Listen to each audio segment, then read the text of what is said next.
मी इथे बसली आहे माझ्या गॅलरीमध्ये आणि एक लोकेशन दाखवते. इथून ही गॅलरी आहे आणि इथे तो जो सब्जा दिसतोय वरती, तो हिरवा, तो माझ्या किचनच्या विंडोचा सब्जा आहे.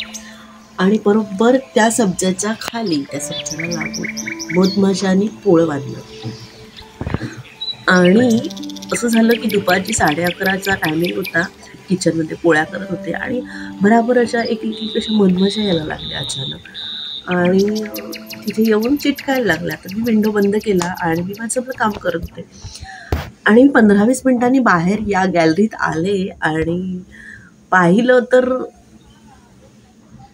अगदी 15 मिनिटातच त्यांनी इतकं मोठं पोळं बांधलं होतं की मलाच आश्चर्य वाटलं की खरंच हे 15 मिनिटात एवढे बांधले. आणि ते इतकं मजेशीर बांधलेलं की त्या पोळ्यामध्ये काही नव्हतं, नुसत्या त्या मधमाशा सगळ्या एकावर एक अशा बसल्या होत्या आणि त्या हजारो होत्या आणि त्या अशा एकावर एक बसलेल्या. आणि त्यांनी असं टोक केलं होतं खाली, असं टोक, आणि हवेची झुळूक आली ना की ते अख्खच्या अख्खा तो बंचच पडायचा खाली. पुन्हा उठून त्या पुन्हा चिटकायच्या त्याला. असं ते बराच वेळ चालू होतं आणि काय करावं हे कळेना, कारण इतकं मोठं मधमाशांचं पोळं आता उठवायचं कसं. एक दिवस गेला, दुसरा दिवस गेला, पण पहिल्या दिवशी काय झालं, आम्ही नवीन होतो आणि त्याही आम्हाला नवीन होत्या. तर दिवसभर असा काही त्यांचा त्रास आम्हाला असा काही नाही. आम्ही जरा गॅलरीत येणं जरा कमी केलं, किचनची विंडो कमी उघडणं केलं. पण असं झालं की बाहेरचा जेव्हा उजेड संपतो आणि घरातला लाईट आपण लावतो, त्यावेळेस त्या माशांचा भयंकर त्रास व्हायला लागला. कारण त्या या स्लायडिंगच्या काचेवर येऊन ताड ताड ताड अशा आपटायच्या, कारण त्यांना आतमध्ये लाईट दिसायचा आणि कुठून जर एखादा होल दिसला किंवा विंडो जरा उघडला किंवा काय चान्स मिळाला तर त्या आत सरळ घुसायच्या घरात.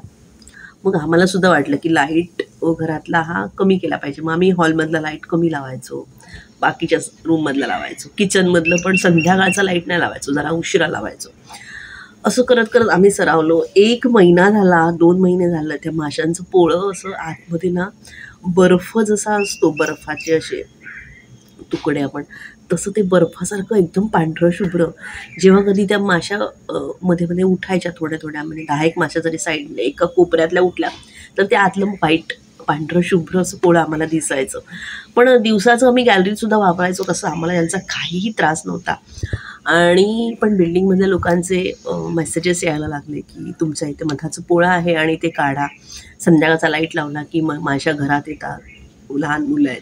ॲक्च्युली त्यांचं पण म्हणणं बरोबर होतं, पण आम्ही सुद्धा काही करू शकत नव्हतो, कारण ते अशा अडगळीच्या ठिकाणी आहे बघा, अशी अडगळीची ठिकाण आहे ते की वरून काढायचं, टेरेसवरून काढायचं तर ते खालच्या साईडला आहे, सब्जाच्या खाली होतं आणि आम्ही 4थ्या माळ्यावर राहतो, खालून काढण्याचा चान्स नाही. आणि असं ठिकाणी होतं की इथून किचनची विंडो होती आणि इकडून पॅक आहे, इथून सगळं बंद आहे स्लायडिंग असल्यामुळे.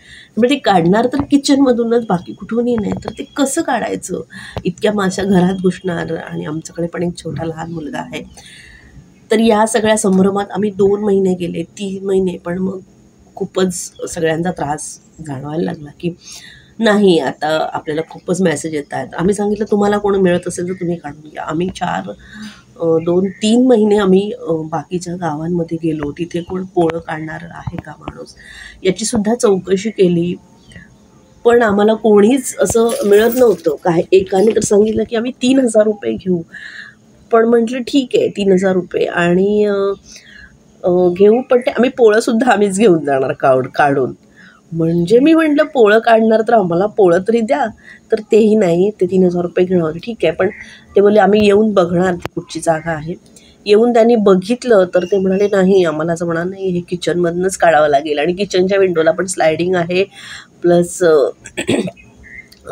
ग्रिल पण लावलेली आहे, तर हे जरा काढणं रिस्कीच आहे. तर आम्ही या हिशोबाने आम्हाला ते काढायचं नव्हतं, आम्हाला काय त्यांचा त्रास तसा विशेष नव्हता. थोडीशी काळजी घेतली की त्या मधमाशा त्यांचं ते काम करत होत्या, आम्ही आमचं काम करत होतो. पण असं झालं की आमच्याकडे अचानक पाहुणे येणार होते आणि त्याच्यामध्ये 2-3 लहान मुलं होती.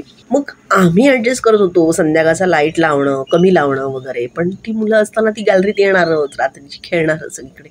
तर मग आम्हाला थोडं टेन्शन झालं की काय करायचं. मग आम्ही जरा फोर्सफुली कोणतरी शोधायला लागलो की आम्हाला हे काढूनच द्या, पण कोणी तयारच होईना येऊन जागा बघायची. म्हणेल नाही, कारण आमचं सुरुवातीला होत होतं की त्यांचं चाललंय, आपलं चाललंय, कोणाचा त्रास नाही तर राहू दे त्या काय.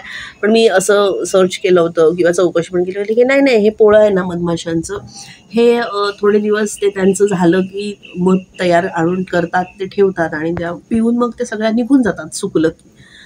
मग म्हटलं ठीक आहे 4-5 महिन्याने ते निघून जाईल, पण मग तसं काही झालं नाही आणि मग आम्ही म्हटलं बहुतेक हे परमनंटली असू शकतं, म्हणून मग आम्ही ते काढायचा निर्णय घेतला आणि आम्हाला 8च दिवस होते. मग आम्ही खूप शोधलो, कोण आहे का, ठीक आहे पैसे घेऊन का होईना पण ते करा, काढा. बिल्डिंगमधल्या लोकांचे मेसेजेस तर येतच होते कंटिन्यू. मग आम्ही एक दिवस असं केलं की ठीक आहे, थोडेसे व्हिडिओज बघितले यूट्यूबवरनं. मग म्हटलं की काय करायचं. मग आम्ही दोघांनी रात्रीचा एक प्लॅन केला. विराटला, म्हणजे छोटा मुलगा आहे, त्याला मी मच्छर जाळीमध्ये झोपवतो, असं मच्छर जाळीमध्ये त्याला झोपवलं पूर्ण पॅक करून. आणि आम्ही रात्री 1 वाजता, म्हणजे बिल्डिंगमधली जवळपास सगळी लोक झोपल्यानंतर ग्रुपवर आमच्या बिल्डिंगचा एक मेसेज टाकला की असं असं आहे, तर सगळ्यांनी लाईट वगैरे कोणी लावू नका. बिल्डिंगचा लाईट आम्ही बंद केला आणि आम्ही फुल पॅक, म्हणजे आम्ही अक्षरशः डोक्यात पूर्ण आपण रेनसीटर वगैरे घालतो तसं घालून पूर्ण पॅक केलं. पुन्हा वरती हेल्मेट, पायात मोठे वुडलँडचे शूज, फुल ट्रॅक पॅन्ट, पूर्ण ग्लोव्ज वगैरे असं सगळं पॅक करून. कारण मी किचनमध्ये जेव्हा जेवण करायचे आणि विंडो ओपन असेल आणि एखादी फोडणी गरम गरम चांगली पडली तर त्यांना ती थोडीशी आग लागली जराशी, म्हणजे गरम गरम वाफा लावायला लागल्या की त्या उठायच्या मधमाशा, थोड्या थोड्या अशा बाजूला व्हायच्या. तर हे मला माहिती होतं आणि बघितलेलं, पण आम्हाला त्यांना जास्तीत जास्त सेफली कसं मूव्ह होता येईल याच्यासाठी आम्ही प्रयत्न करत होतो. त्यांना अजिबात त्रास न देता त्यांना तिथून फक्त रिमूव्ह करायचं होतं, घालवायचं होतं. मग आम्ही गॅलरीमध्ये रात्री 1 वाजता धूर केला. दुसरं म्हणजे नाळाची जी सोडणं असतात त्याचा, करवंट्यांचा असा खूप धूर केला आणि त्या माशा जरा बाजूला सरकायला लागल्या.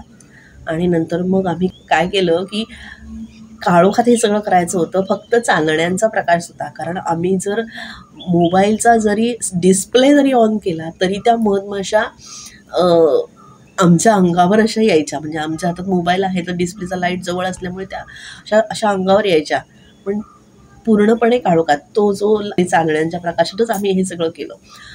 आणि मग आम्ही ते पूर्णपणे मधमाशा घालवल्या धुरानी. अगदी जवळ असा धूर नेला, म्हणजे मोठ्या भांड्यात धूर केला होता आणि तो हाताने असा लिटरली किचनमध्ये जितकी फक्त एक हात जाईल एवढंच विंडो उघडून पूर्ण त्यांच्या खाली पकडून असं ते आम्ही त्या माशा घालवल्या. आणि पूर्ण ग्लोव्ज वगैरे घातले होते प्रवीणने. आणि मग मी त्याला जे काय काय लागत होतं सामानातून ते देत होते आणि आम्ही पूर्ण पॅक होतो. आणि इतकं घामाने चिंब झालं होतं, कारण हवा जायला चान्सच नव्हता, गुदमरल्यासारखं होत होतं.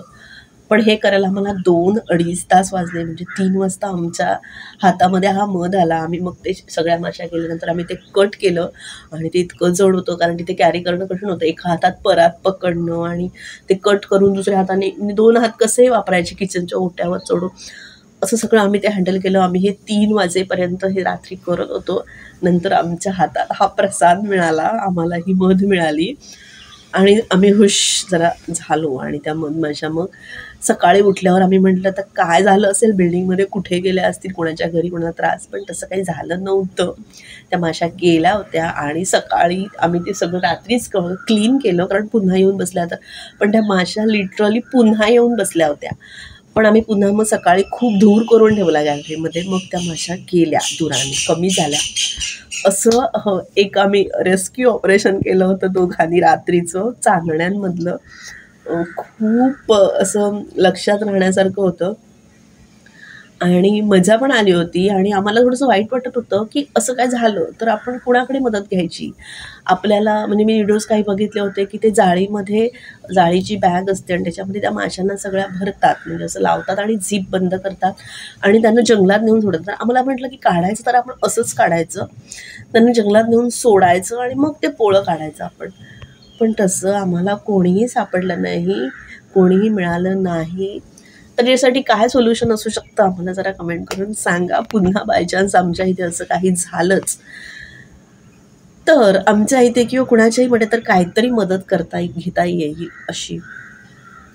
तर हा असा आमचा व्हिडिओ होता आणि खूप मजेशीर होता. आम्ही खूप एन्जॉय केलं त्या माशांबरोबर. आम्हाला काहीच त्रास नव्हता खरोखर. म्हणजे आपण म्हणतो की मधमाशा खूप डेंजर असतात वगैरे, पण त्यांचं आपल्याला थोडंसं काही टेक्निक कळले की आपल्याला सवय होते एकमेकांची. तसं आम्हाला एकमेकांची सवय झाली होती. काही ठराविक वेळा पाळल्या तर आम्ही त्यांना डिस्टर्ब करत नव्हतो, पण लाईट संध्याकाळचा घरात लागतोच, दिवे लागतातच. पण तुम्हाला सांगू आता 4 महिन्यात मी ना माझ्या तुळशीजवळ एकदाही दिवा लावायला बाहेर आले नाही, कारण मला भयंकर भीती वाटत होती. पण आणि जसं काय आम्हाला विशेष त्रास दिला नाही. एकदा विराटला एक माशी चावलेली, कारण ती त्याच्या मस्तीमुळे चावलेली. एक माशी आलेली घरी आणि तो मच्छरच्या बॅटने मारत होता आणि ती खाली पडली होती. तर त्याला वाटलं ती मेली आणि म्हणून त्याने पाय दिला तिच्यावर आणि ती पाय दिल्यामुळे ती त्याच्या पायाला चिकटली आणि अगदी हलकीच चावली होती, पण तो चांगलाच ओरडत होता. आणि मग त्याला कळलं की या माशा खूप डेंजर आहेत, नाही जायचं तिकडे. तर तो नाही यायचा. पण दिवसाचा तो गॅलरीत खेळत असायचा, त्यामुळे आम्हाला तसं काही त्या माशांचा त्रास झाला नाही. व्हिडिओ तुम्हाला जर आवडला असेल तर नक्की लाईक, शेअर, सबस्क्राईब करा आणि चॅनलला सबस्क्राईब करून ठेवा. आणि कमेंट करून नक्की सांगा, अशी काही मदत आपल्याला जर हवी असेल तर ती कुठे करायची, कशी करायची. ठीक आहे, पुन्हा भेटूया अशाच एका नवीन भटकतीत. तोपर्यंत बाय.